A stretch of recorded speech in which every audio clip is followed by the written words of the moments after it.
व्याख्या मुद्रां करसरसिजे पुस्तकं शङ्खचक्रे बिभ्रद्भिन्नस्फटिकरुचिरे पुण्डरीके निषण्णः अम्लानश्रीरमृतविशदैरंशभिः प्लावयन्माम् आविर्भूयाद्दनगमहिमा मानसे वागधीशः। कृष्णाय वासुदेवाय हरये परमात्मने प्रणतक्लेशनाशाय गोविन्दाय नमो नमः। संस्कृतशौर्यम् इति आमुखपटले सम्बद्धाः समेऽपि विद्वांसः समेऽपि जिज्ञासवः छात्राः सहृदयाः सज्जनाः एतस्य संस्कृतशौर्यम् इति आमुखपटलस्य संस्थापकः प्रबन्धकश्च डॉक्टर राजकुमारः समेषां स्वागतं वर्तते तस्मिन् महाभाष्यव्याख्याने। मान्याः, साम्प्रतं महाभाष्यस्य षष्ठाध्यायस्य चतुर्थपादस्य विचारः प्रारम्भः। अद्य अङ्गस्य इति सूत्रस्यैव अग्रे विचारः प्रवर्तते। पूर्वदिने अङ्गस्य इति सूत्रस्य विषये काशिका ग्रन्थे कथं भूतं प्रतिपादनं वर्तते तद्विषये विचारः सञ्जातः। अथ च अङ्गस्य इति सूत्रस्य तत्र किं सूत्रं व्याप्य अथवा किम् अध्यायं पादं समवाप्य अधिकारः वर्तते तद्विषये विचारः सञ्जातः। यत्र एतत् सूत्रस्य सप्तमाध्यायपरिसमाप्तेः अधिकारः वर्तते।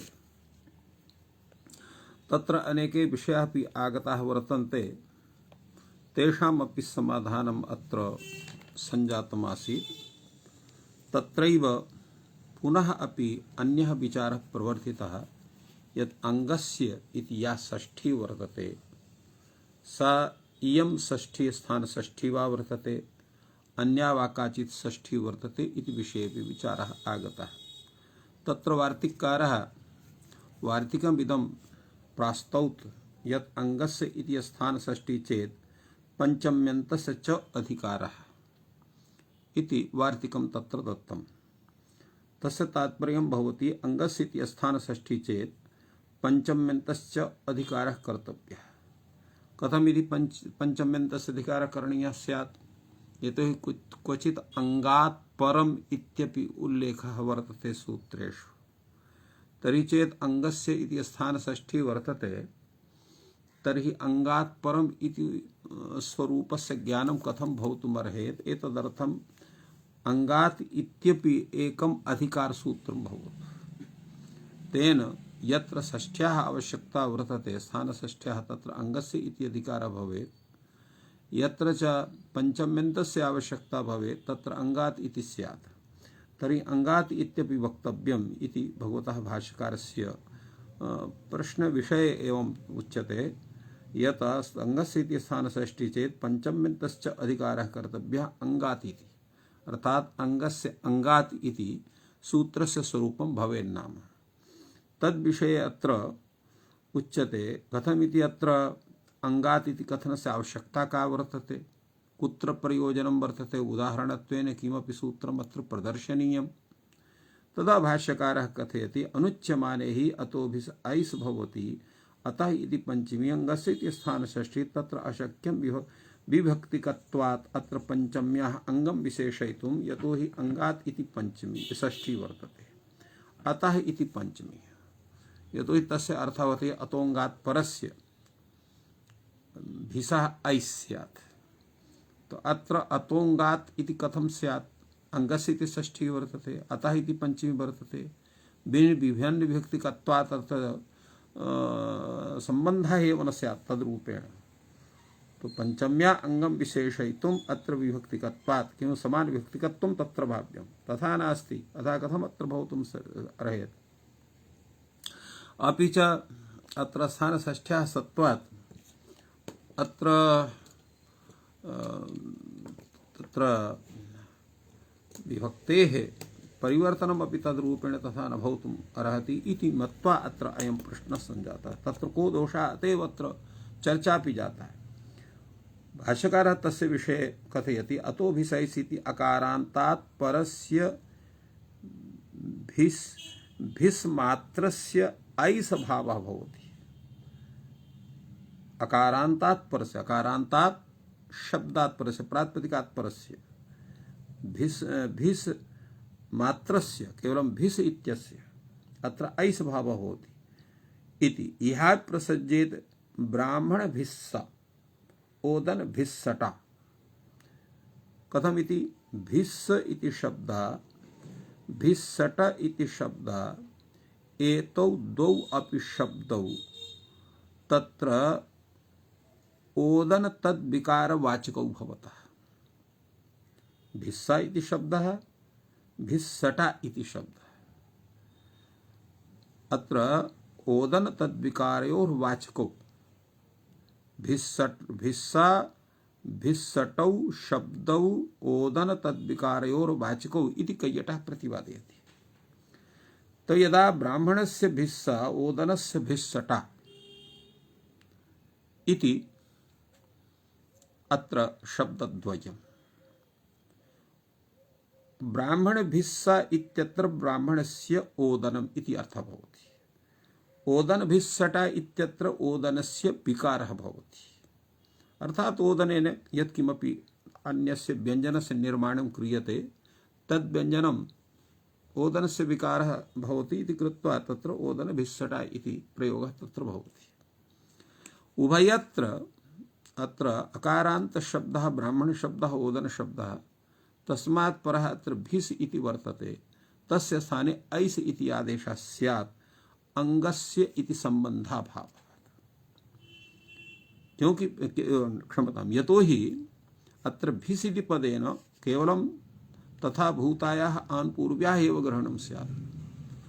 तत्र राम भिस् इत्यत्र यथा भिस् इत्यस्य आन्पूर्वी भकारोत्तर इकारोत्तर सकारत्व रूपा वर्तते तथैव भिस्सा इत्यत्रापि भिस् इति अंशे सानुपूर्वी वर्तते।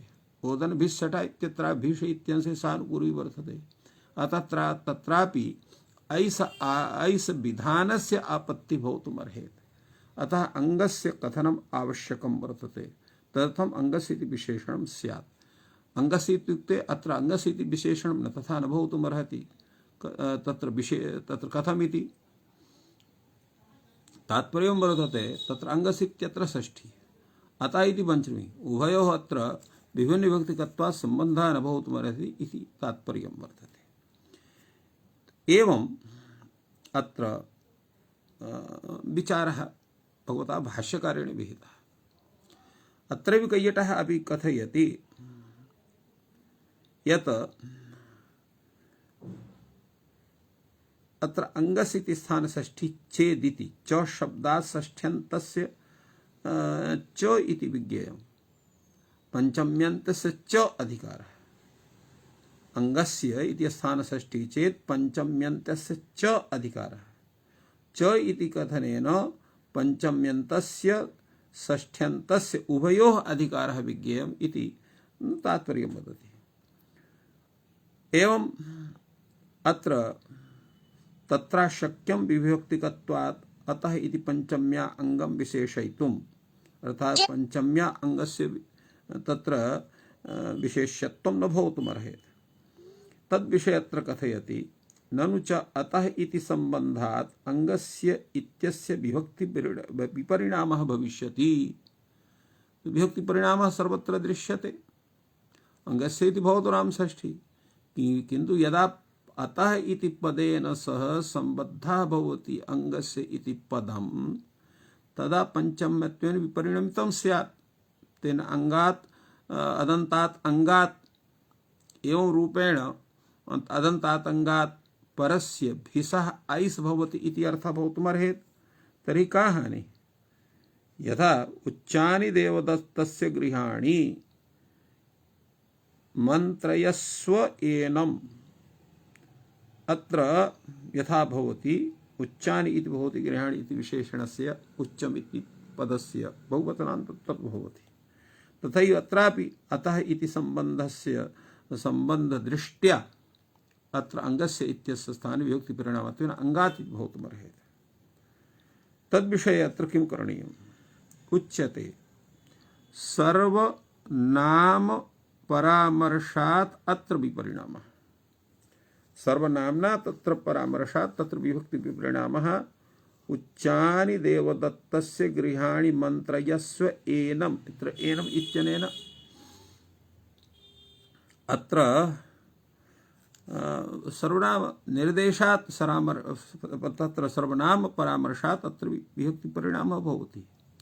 इतु नान्तरीयकम् उत्तरार्थत्वात् अंगस्य इत्यस्य उपस्थानं स्यात्। केवलं तस्यैव भवति, अर्थात् अंगस्य इति पदस्य तत्र सम्बन्धः भवेत्, अतः विभक्ति विपरिणामः न भवितुमर्हति। यदि विशेषस्य असन्निधानात् अकारान्तात् इति कथं तदन्त विधि? यदि विशेष्यं न स्यात्, यतोहि यदा अंगस्य इति अनुवृत्तिर्भवति तदा अकारान्तात् परस्य, अकारान्तात् अंगात् परस्य भिसः ऐस् इति भवति। अतः इत्यत्र तदन्त येन विधिस्तदन्तस्य सूत्रेण तदन्त विधेः सत्वात् तथा स्वरूपम् आयाति, यतोहि अत्र विशेष्यत्वेन अत्र अंगस्य इति पदं वर्तते।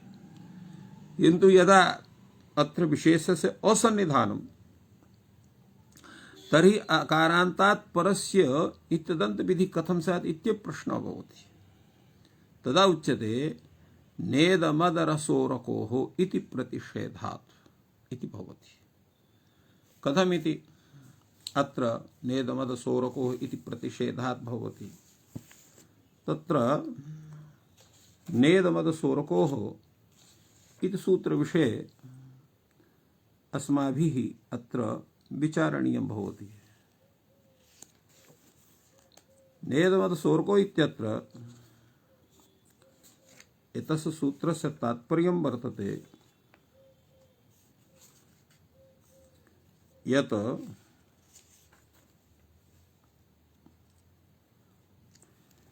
अककारयोः इदमेतदोः भिस ऐस् न स्यात् इति निषेधः वर्तते। अत्र अककारयोः इदमेतदोः भिस ऐस् न स्यात् इति निषेधः एभिः इति भवति। एतत् शब्दात् यदा भिस् प्रत्ययः तदाज्ञांसि अत् इति सूत्रेण अत्वे सति अत्र इदं शब्दात् अत्र भिस् प्रत्ययः इदं भिस् इति भवति। तदानीं अत्वे गुणे कृते अतो गुणिते पररूपे कृते इद भिस् इति भवति। तत्र अनाप्यकः इति सूत्रेण अत्र इदः स्थाने अत्र क्षम्यतां हलिलोपः इति सूत्रेण अत्र इदभागस्य लोपे अभिस् इत्यवस्थायाम् अत्र अतोभिस् ऐति सूत्रेण ऐस् इति आदेशस्य प्राप्तिर्भवति। नेदमदसोरकोः इति सूत्रेण तस्य निषेधः भवति। तेन एभिः इत्येव रूपं जायते। अत्र प्राप्तौ सत्यां निषेधः इति नियमः। किन्तु अत्र अकारान्तत्व एतस्य स्वरूपं जायते एव न। तर्हि कथम् अत्र स्यात्? अतः अत्र निषेध सामर्थ्यात् विशेष्याभावेपि अकारान्तात् परस्य भिसः ऐस् स्यात् इति अर्थः निष्पद्यते। तदा अत्र इद भिस् इत्यवस्थायां तस्य प्राप्तिर्भवति। अनन्तरं तस्य निषेधः भवति। तदा हल्लोपः सूत्रेण अकारस्य लोपे दीर्घे च कृते सति क्षम्यताम् अत्र एत्वे च कृते सति एभिः इति सिद्ध्यति।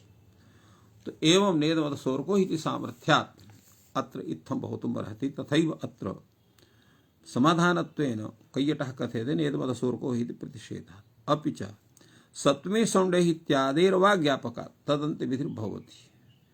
सप्तमी सौण्डैः इति सूत्रेपि तथैव परिकल्पनीयम्। यतोहि सप्तमी सौण्डैः इति सूत्रं किं करोति तावत् तत्रापि पश्यामः वयं समास विषये तत्र कथितमस्ति यत् सप्तमी सौण्डैः इति सूत्रे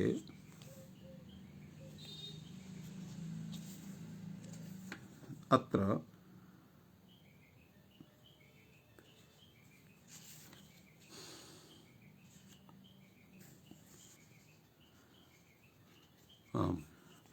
तो तत्र सप्तम्यन्तं शौण्डादिभिः प्राग्वत् इत्युक्तं वर्तते। अत्र सप्तम्यन्तं पदं शौण्डादिभिः समत्स्यते। तत्र सप्तम्यन्तं पदं शौण्डादिभिः समस्यते इत्यत्रापि तथैव अत्र तदन्त विधेः परिज्ञापनं भवति।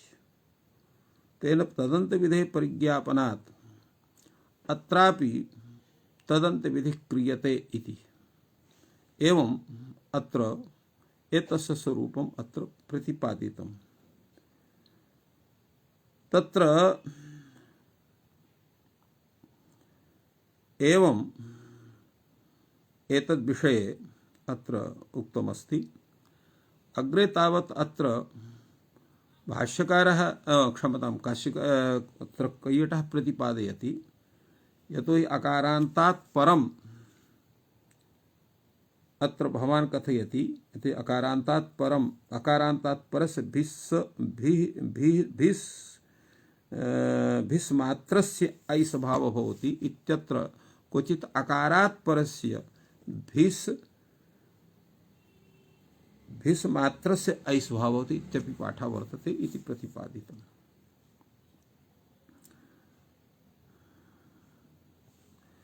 यद्यपि अत्र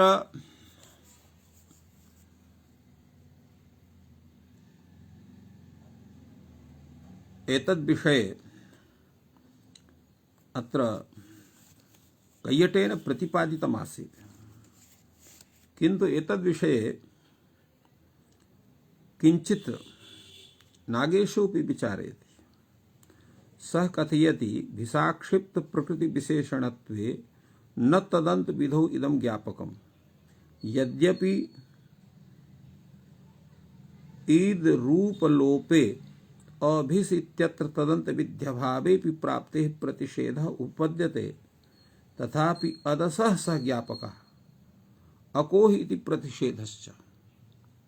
यतोहि अत्र अकोहि इति प्रतिषेधः एव तत्र मुख्यं भवति। एभि इत्यत्र यदा इदं शब्देन अत्र अकच् प्रत्ययः क्रियते तर्हि अत्र तु अकारान्तस्य आवश्यकता भवति। तर्हि अकोहि इति निषेधः कथं वर्तते इति धिया अत्र विचारः सञ्जातः। अपि च नेदमदसोरकोः इत्यत्रापि अदस्य विषये सः तत्र ज्ञापकः भवितुम् अर्हति। अतएव अत्र उच्यते अभिस् इत्यत्र तदन्त विध्यभावे प्राप्तेः प्रतिषेधः उपपद्यते तथापि अदसः सः ज्ञापकः अकोह इति प्रतिषेधश्च अकोह इति प्रतिषेधश्चापि ज्ञापकः भवति इति तात्पर्यं वर्तते। ऐस् विधायकं च विष्णुवाचक अशब्दात् अर्थवतः भिस् ऐस् विधानेन चरितार्थम् इत्यभिमानः। अर्थात इदं सूत्रम् अत्र चरितार्थं भवति कुत्र अकारो वासुदेवः इत्यत्र। तत्र अकारान्तत्वमादाय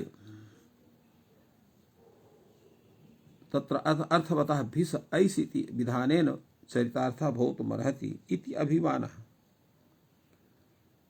तत्र अभिमानः इति कथनं कथं वर्तते नागेशस्य तत्तात्पर्यं भवति न हि एकम् उदाहरण योगारंभं प्रयोजति इत्यस्य सिद्धान्तस्य सत्वात् अत्र अभिमानः इत्युक्तिः वर्तते नागेशस्य। यतोहि तदन्त विध्यभावे अकारात् परत्वेन इदं सर्वम् उत्पन्नं तत्र भवितुम् अर्हति। वर्णग्रहणे च अर्थवत् परिभाषा न प्रवर्तते प्रकृत्याक्षेपे चापि अत्र प्रमाणं नास्ति इति मत्वा अत्र एतत् प्रदर्शनं कृतं वर्तते। क्वचित् अकारात् परस्य इत्यपि पाठः वर्तते। तद् विषयम् आदाय एवं प्रवृत्तिः संजातः। फलतः अत्र ब्राह्मणभिः सा ओदनभिः सटा इत्यत्र दोषवारणाय अंगस्य इति संबंधः करणीयः। तो एवं अत्र विचारः संजातः। तेन अत्र अंगात् इत्यपि अधिकारः करणीयः इति विषयः साम्प्रतं समागतः। तद्विषये अत्र कथयति अग्रे वार्तिककारः अवयवषष्ठ्यादीनां चाप्रतिपत्तिः। यदा अंगस्य इत्यत्र स्थानषष्ठी स्वीक्रियते यत्र कुत्रापि अवयवषष्ठी वर्तते तत्र संबंधः न स्यात् अंगस्य इत्यस्य। अवयवषष्ठ्यादयश्च अदेव अत्र अवयवषष्ठ्यादयश्च अवयवषष्ठी अन्या वा काचन षष्ठी भवेत् तत्र अंगस्य इति संबंधः न स्यात्। तत्र को दोषः? शास इदं हलोः। तो शास इदं हलोः इत्यत्र शासेश्च अन्त्यस्य स्यात् उपधा मात्रस्य च। एवमेव उभधायाः गोः इत्यत्र गोहेश्च अन्त्यस्य स्यात् उपधा मात्रस्य च। उभयत्र दोषः वर्तते। यतो हि अत्र स्थानषष्ठी वर्तते तत्सम्बन्धः एव न स्यात्। यदा अत्र अवयवषष्ठी वर्तते शास इत्यत्र गोहा इत्यत्र उभधा इति पदस्य तत्र समवधानात् अतएव अत्र कैकेटः कथयति आदिशब्दो निमित्तषष्ठी परिग्रहार्थः। अत्र अवयवषष्ठ्यादीनाम् इत्युक्तं वर्तते। अवयवषष्ठी निमित्तषष्ठी विषये उच्यते। आदिशब्दः निमित्तषष्ठी परिग्रहात् यथा ठस्य एकः इत्यत्र अंगस्य इति निमित्तं यः ठः तस्य इक् इति आशीयते। अत्र अपि च षष्ठी स्थाने योग इत्यत्रैव विचारितं स्थानषष्ठी विषये अत्र किमर्थं तत्र विचारः क्रियते? उदुधाय गोः इति विषये उच्यते। उदुधाय गोः इत्यत्र गोः इत्येषा स्थानषष्ठी स्यात्। इष्यते अत्र अवयवषष्ठी अतः तत्र विचारितं वर्तते। ये तु अंगस्य इति अस्यां स्थानषष्ठ्यां विज्ञायमानायां तत्र सामानाधिकरण्यात् गोः इत्यत्रापि स्थानषष्ठी स्यात् इति विचार्यते। ततः स्थानषष्ठ्या अन्ते अलु उपसंहारात् उभधा ग्रहणाच्च गोः इत्यन्तस्यापि स्यात् उभधा मात्रस्य स्यात् इति दोषः। एवं रूपेण एते दोषाः अत्र दत्ताः सन्ति। तद्विषये अत्र पुनः अपि तत्र दोषाणां दोषाणाम् अपहाराणाय अत्र उच्यते वार्तिककारेण सिद्धं तु परस्परं प्रत्यंग प्रत्यय संज्ञा भावात्। अर्थात् सिद्धभेदं कथं? परस्परं प्रति अंग प्रत्यय संज्ञे भावतः। अंग इति संज्ञा वर्तते तो सा प्रति अंग प्रत्यय संज्ञे भवतः। अंग संज्ञां प्रति प्रत्यय संज्ञा, प्रत्यय संज्ञां प्रति तो प्रत्यय संज्ञां प्रति अंग संज्ञा। तात्पर्यं किमस्ति? अंग संज्ञां प्रति प्रत्यय संज्ञा अर्थात प्रत्ययोत्पत्तौ प्रत्यये निमित्तत्वेन आश्रयणात् प्रकृतिमन्तरेण प्रत्ययः नास्ति। अत्र प्रत्ययस्य विधानं प्रकृतेर्भवति इति तु निश्चप्रचम्। तत्र प्रत्ययोत्पत्तौ निमित्तं किं भवति? प्रकृतिः निमित्तं भवति। अतः प्रकृतिः निमित्तत्वेन आश्रियते। कथं? प्रकृतिं विना प्रत्यय विधानस्य असंभवात्। एवं अंग संज्ञा कुत्र भवति? यह प्रत्ययः यस्मात् प्रकृति विशेषात् विहितः तस्याः प्रकृतेः अंग संज्ञा भवति इति दृश्यते। प्रत्यय परतः अंग संज्ञा विधानात्। तो प्रत्ययान अपेक्षम अंगम नास्ति। यावत् प्रत्ययः न वर्तते तावत् अंग संज्ञा अपि न भवितुम् अर्हति। तत्र अन्यतरस्मिन् उपादीयमाने अव्यभिचारात् इतरस्य आक्षेपः। तत्र अन्यतरस्मिन् उपादीयमाने सर्वत्र प्रत्ययस्य तथा भूतस्य स्वरूपस्य सत्त्वात् अत्र किं भवति? अव्यभिचारात् इतरस्य आक्षेपः। यदा तत्र अन्यतरस्मिन् उपादीयमाने यदा उभयोः उपादानं भवति, अंगातित्य भवति अंगस्यित्य भवति, तत्र अन्यतरस्मिन् उपादाने एवं क्षमतां तत्र अन्यतरस्मिन् उभयोः अर्थात् अंगात् अंगस्य इति द्वयोः विषये कस्यापि एकस्य उपादीयमाने अव्यभिचारात् इतरस्य आक्षेपः स्यात्। अतः तत्र न दोषः, आक्षेपेणैव कार्यं सम्भवति। एतद्विषये अत्र अन्यतरस्मिन् उपादीयमाने अव्यभिचारात् इतरस्य आक्षेपः इति कैयटस्य यत् कथनं वर्तते तद्विषये अत्र तं ग्रन्थं व्याचक्षाणः नागेशः कथयति। यथा अत्रैव अंगनिमित्तं भिस् इत्युक्त्या तस्य प्रत्ययत्वे लब्धे तेन प्रातिपदिक रूप प्रकृत्याः आक्षेपः भवति। आक्षेपश्च प्रातिपदिकात् परस्य भिसः ऐस् इति एवं रूपेण स्वरूपं तस्य स्यात्। तो आक्षेपश्च प्रातिपदिकात् परस्य भिस् इति वाक्यैकदेशत्वानुमानम्। आक्षेपस्य इति तात्पर्यं भवति प्रातिपदिकात् परस्य भिसः ऐस् इति वाक्यैकदेशत्वानुमानं भवति। भिसः इत्यस्य यस्माद् विहितः तदादेरित्यस्य इति योग्यतया अस्य स्यात्। वो योग्यतया पंचम्यन्तस्य वा। एतदर्थमेव अत्र स्थाने षष्ठी इति भाष्ये परस्परं प्रति इत्युक्तं वर्तते। अन्यथा प्रत्यय संज्ञां प्रति अंग संज्ञा इत्येव अंगस्य इति संबंध षष्ठी स्तोत्पत्तौ तस्य अनुपयोगः स्पष्टः एव स्यात्। तत्र अंग निमित्तस्य इत्यस्य अभावे ब्राह्मण भिस्सा इत्यत्रापि अतिव्याप्तिः स्यात्। अतः एतदुक्तं वर्तते प्रातिपदिकात् परस्य इत्यस्य अभावे तदन्त विधेः तत्र लाभः न स्यात्। विभक्ति विपरिणामेन अंगात् परस्य इत्यर्थेपि ब्राह्मण भिस्सा इत्यत्र अतिप्रसंगः।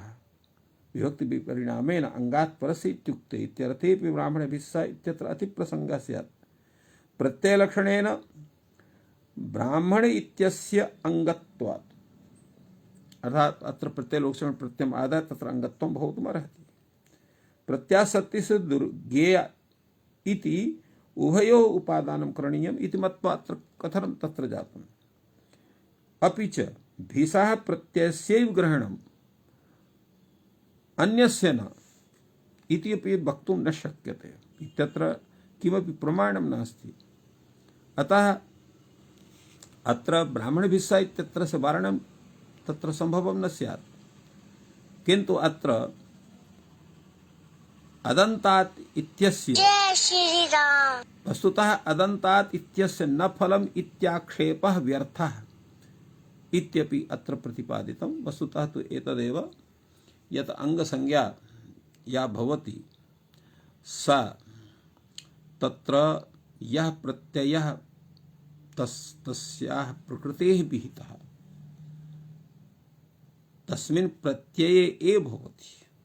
अतः ब्राह्मण भिस्सा अंग शब्दस्य अंगात् इति पंचम्यन्तस्य अत्र संबन्धस्य सत्त्वात् तत्र अंग संज्ञा प्रकृतेः तत्र भिस् प्रत्ययम् आदायैव वर्तते।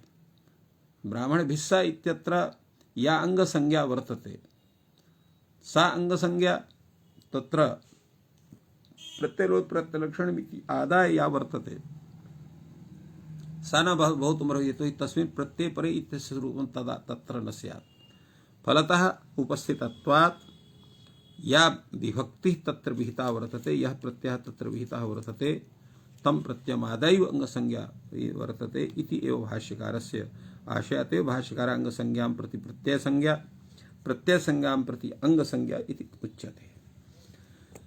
अतएव अत्र प्रश्नोऽपि तादृशः सञ्जातः भगवतः भाष्यकारस्य।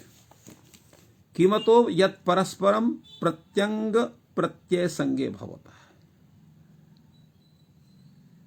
इति तात्पर्यं किमस्ति? किमतः यत् परस्परं प्रति अंग संज्ञा प्रत्यय संज्ञे भवतः, कथमिति?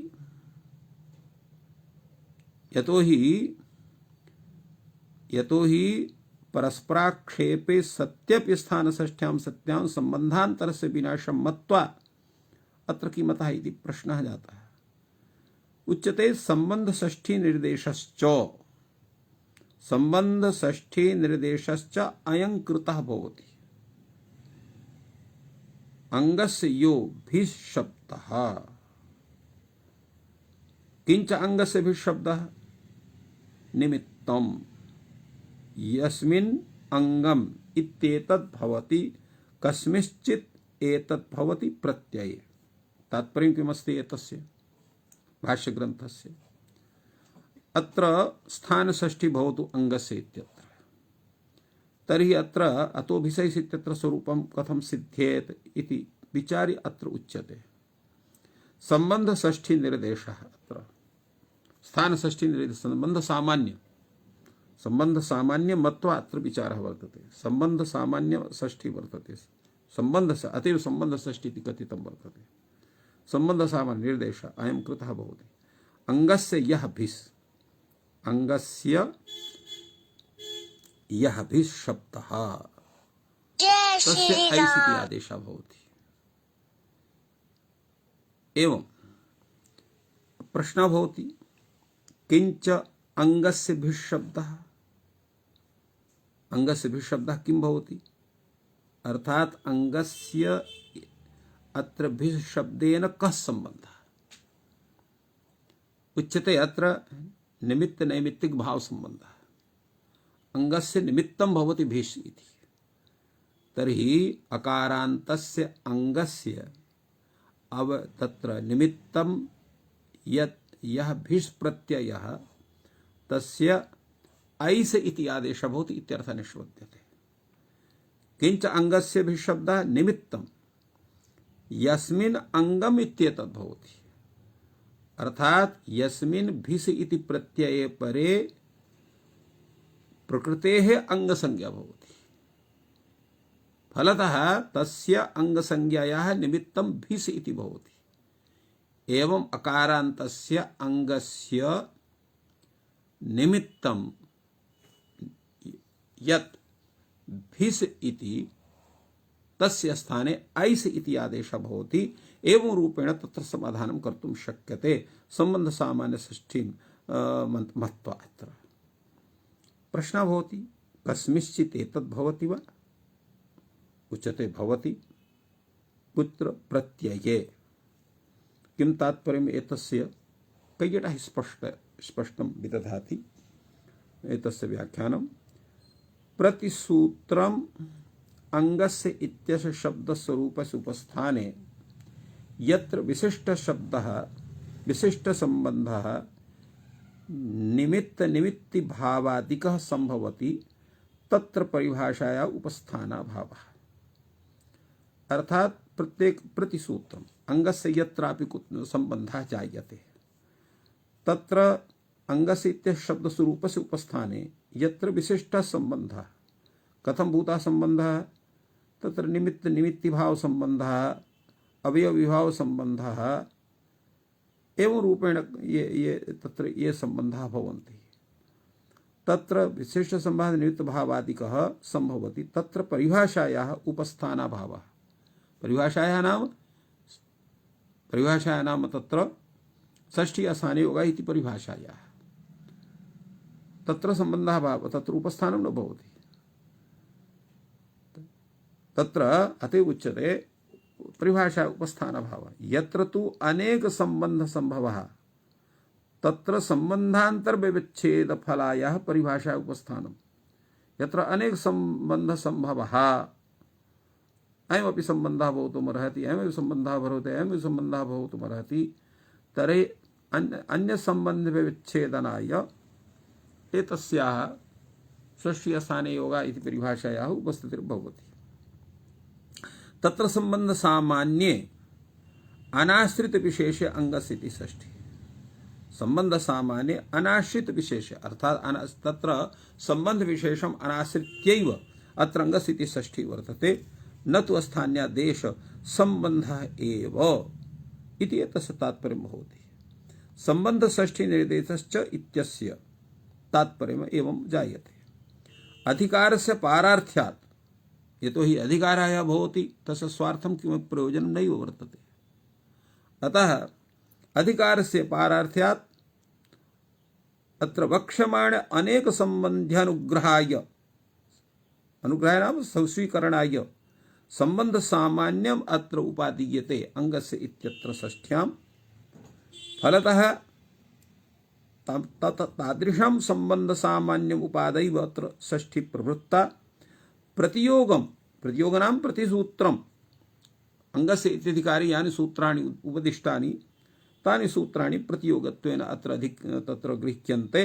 तत्र प्रतियोगं प्रतिष्ठापमाना यथा संभवं संबंध विशेष फलोपतिष्ठते अर्थात यम संबंधम आदाय तस्य अंगस्य इति पदस्य तत्र उपादानं भवितुमर्हति सह संबंधः तत्र अंगस्य इति षष्ठ्या स्वीक्रियते। संबंध षष्ठ्यां षष्ठी मत्वा इति एतस्य तात्पर्यं जायते। एवं अत्र प्रतियोगोपतिष्ठमाना यथा समं संबंध विशेष फलोपतिष्ठते यह तु प्रतियोग्यनुपादान अपर्याप्ता विशेषम अवगमयितुं ततो यथा देवदत्त से इति संबंध मात्राश्रयेण उपात्ता षष्ठी पुत्रः पार्ष्णिः कंबलः इत्यादि भी विजातीयैः संबंधभिः संबध्यमाना विशेषावगति निमित्ततां याति। यदा देवदत्त से इत्युच्यते तदा पुत्रः इति पदं चेत् भवति तर्हि जनजनक भाव संबंधः। पार्ष्णिः इति पाणिः इति भवति चेत् तर्हि अवयवविभाव संबंधः। कंबलः इति भवति चेत् तत्र स्वस्वामी भाव संबंधः।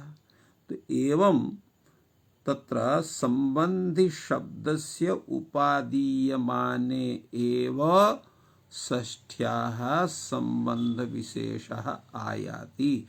केवलं सामान्येन षष्ठी निर्दिष्टं यत् पदं वर्तते तत्पदं केवलं संबंध सामान्यम एव बोधयति न तु संबंध विशेषम यथा देवदत्तस्य इत्युक्तं वर्तते। एवमेव अंगस्य इत्यत्रापि संबंध सामान्या षष्ठी वर्तते यत्र यत्र तादृशः संबंधः तस्य भवति तेन रूपेण संबंधि शब्दस्य उपादानं तत्र ज्ञात्वा तत्र संबंध विशेषः निश्चित इत्यर्थः। एवमेव सर्वत्र बोध्यं भवति। अतएव अत्र उच्यते विजातीयैः संबंधिभिः संबध्यमाना विशेषावगति निमित्ततां याति। एवं अंगस्य इत्यत्र बोध्यं तत्र शब्दस्वरूपं वा अधिक्रियताम् अर्थो वा संबंधं मात्र लक्षणः अत्र भवति। उभयथा स्वीकार्य अत्र कश्चन न दोषः।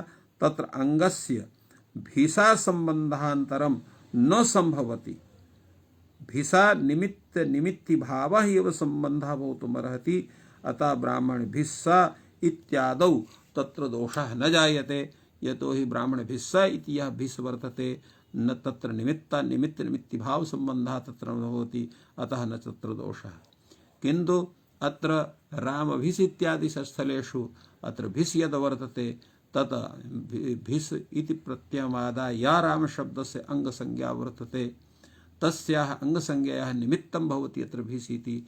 अतः निमित्ति भाव संबंधः अत्र रामभिस् शब्दयोः वर्तते। फलतः तस्मात् अंगात् अंगस्य यन्निमित्तम् अकारान्तस्य राम इत्यस्य अंगस्य निमित्तं यद् भिस् इति तस्य स्थाने ऐस् इति आदेशः भवति। एवं रूपेण अर्थः एतस्य निश्चोतते। तत्र कश्चन दोषः न संभवति इति कैयटो प्रतिपादितवान्। अग्रे तावत् पुनः अत्र विचारः भवति, एवं अवयवषष्ठ्यादयो अविशेषिताः भवन्ति, किन्तु एवं स्वीकार्य यत्र अवयवषष्ठी भवति, उदुब्धाय गोः शासिदङ्घलोः इत्यत्र दोषः यः जातः तस्य विषये कथं समाधानं स्यात् इत्यपि विचारः भवति। अवयवषष्ठ्यादयो विसम्बन्धः एवं अवयवषष्ठ्यादयः अविशेषिताः भवन्ति इति यत् कथनं भवतः वर्तते तथा न अवयवषष्ठ्यादयो सम्बन्धाः वर्तन्ते, एवं नास्ति सम्बन्धाः न भवन्ति। तो एवमपि स्थानम् अविशेषितं भवति, स्थाने-स्थानाभाव सम्बन्धः सुविवृति यत्र स्थाने भवति, तर्हि स्थाने-स्थाने आदेशभावः यः सम्बन्धः सः अविशेषितः स्यात्, तदा उच्यते स्थानमपि सम्बन्धः। एवमपि न ज्ञायते को स्थानषष्ठी को विशेषणषष्ठी, कथम एतस्य ज्ञानं स्यात्। अत्र स्थानषष्ठी वर्तते, विशेषणषष्ठी वर्तते, या अन्या वा काचन षष्ठी वर्तते, तस्य ज्ञानं कथं स्यात्।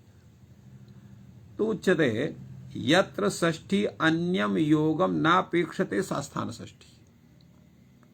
अन्यम योग नाम अन्यम संबंधम, अविभाव संबंधम, निमित्त निमित्त भाव संबंधम, स्वस्वामी भाव संबंधम, अव्यय भाव संबंधम एवं संबंध विशेषम कमपि अन्यम संबंधम अन्यम योगम नापेक्षते तथा भूता षष्ठी स्थान षष्ठी होती।